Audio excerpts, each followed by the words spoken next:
Nous allons maintenant parler du travail à réaliser lorsque le jeu s'approche d'une zone d'en-but.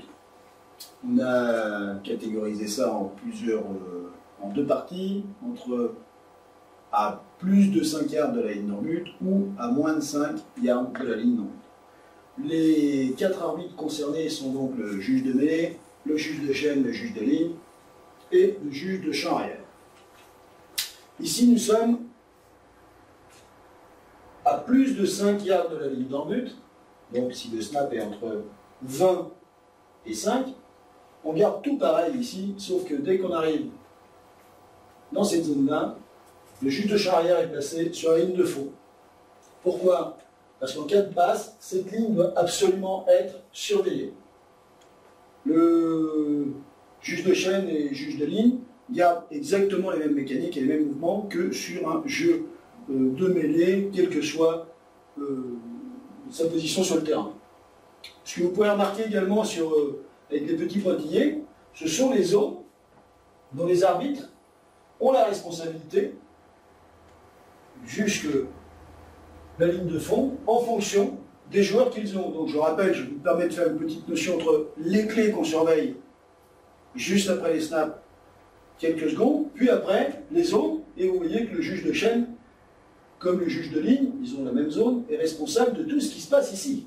Bien sûr, on travaille en collaboration avec le juge de champ arrière, le JM, pareil pour le JM avec le JM JCA, et la P en fonction des jeux qui vont se réaliser. Dès qu'on est à moins de 5 yards d'une ligne d'en-but, imaginons que nous soyons sur la ligne des 3 ou des 4,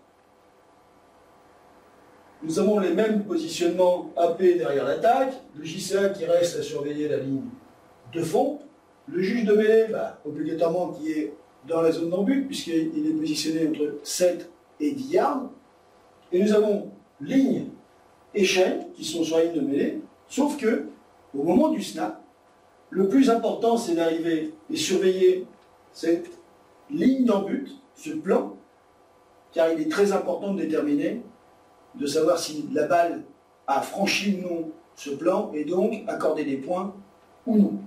Donc nous allons faire un mouvement dès le snap sur la ligne d'en-but, et après, regardez la progression du jeu. Nous avons cette petite animation, je vais la repositionner. Regardez bien ce que font juge de ligne et juge de chaîne, ce sont les deux mêmes mouvements. On arrive dessus, le jeu se développe, que ce soit une course, une passe ou quoi que ce soit, eux doivent être sur la ligne d'en-but. Pour ce faire, nous avons deux petites vidéos qui vont nous aider à comprendre un peu mieux l'importance du positionnement. Vous avez pu tout voir tout en haut, un arbitre partir sur la ligne d'en-but, avoir cet arbitre qui était bien reculé. Vous avez vu on parle de sécurité, on parle de positionnement, il était relativement reculé à 3-4 yards de la ligne de touche. Bon, nous avons des joueurs très rapides et puissants.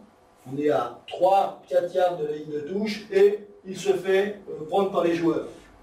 Mais il se relève sans grand mal et donne le signal. Regardez bien, ça décale, regardez bien. On est bien là à surveiller que la balle franchit ici et là. Bien sûr, les yeux sont fixés sur le porteur de balle et la balle. Derrière, il se passe là.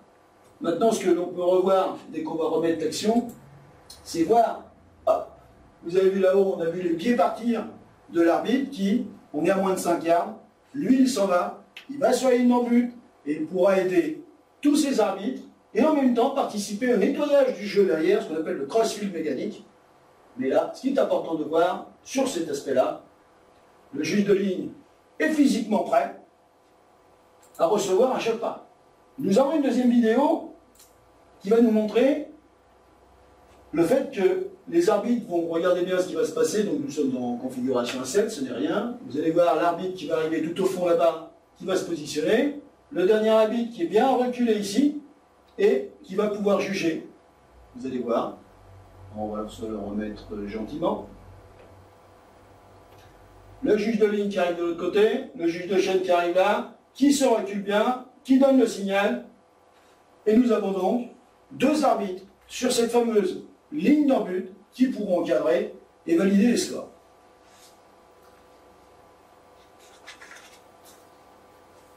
Et ça s'arrête là. C'est tout. C'est plus en moins.